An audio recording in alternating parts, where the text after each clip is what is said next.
Hello, everybody, and welcome back to SHS Today. This week, we have some pretty interesting stories to cover.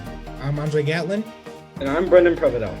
First, we have Madison Katke with a special story on Martin Luther King Jr. And considering that today is MLK Day, we thought this would be a pretty interesting story. Take it away, Madison. Martin Luther King Jr. Day. Today we celebrate the success and achievements that he's made and how he's helped so many people, even in current times. But why exactly do we celebrate this day, and how is it important in current events? I talked to a few students on this matter to see how much they knew about the significance of this day. I think it's like a really important day to remember.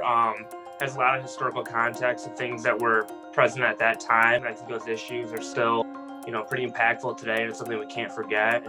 Martin Luther King Jr. fought for racial equality for many years, up to the very end. 20 years after King's death, a bill was passed by Ronald Reagan in 1986 to make MLK Day a federal holiday. However, people of color have still been struggling to be accepted into the public, even in current times. Skin color shouldn't matter at all. I don't know why people see it, and we're all just the same. We should just not see color. I don't know why people tend to look at a person and see them for their color. I think we should just all be equal.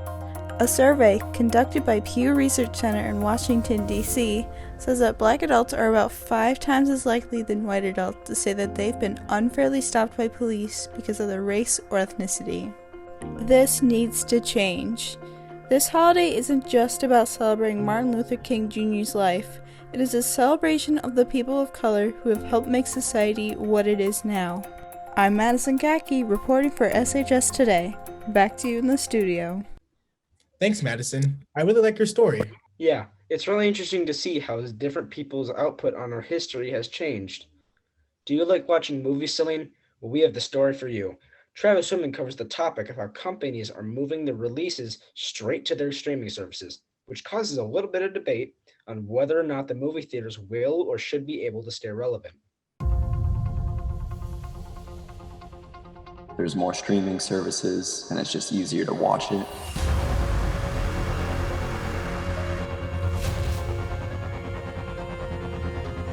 And who knows what they're making when people are signing up for subscriptions.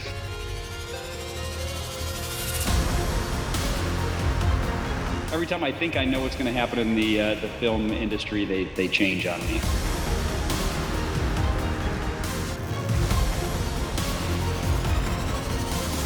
There's just something so special about movie theaters.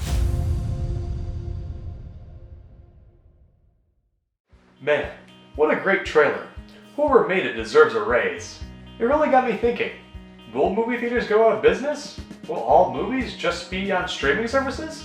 I decided to take to the streets of online high school and interview some film aficionados to see what their thoughts were. I hope movie theaters stay. I personally think they will. I enjoy going to movie theaters because there's always the difference between watching on a big screen and than watching on a TV. Do you think to a certain extent that this is the way things are headed? This is certainly the direction for a lot of movies. Movie theaters may have some issues with COVID and not being able to have people come inside, but I think eventually with the vaccine coming out and everything that we've been doing, movie theaters will probably eventually be able to reopen this year. Well, at least for the recent future, it appears movie theaters are probably going to be sticking around. Back to you in the studio. Thanks, Travis. Next up, Andra Gatlin is back with the newest installment of Quote of the Day. Hello, my name is Andra Gatlin, and today I bring you the Quote of the Day.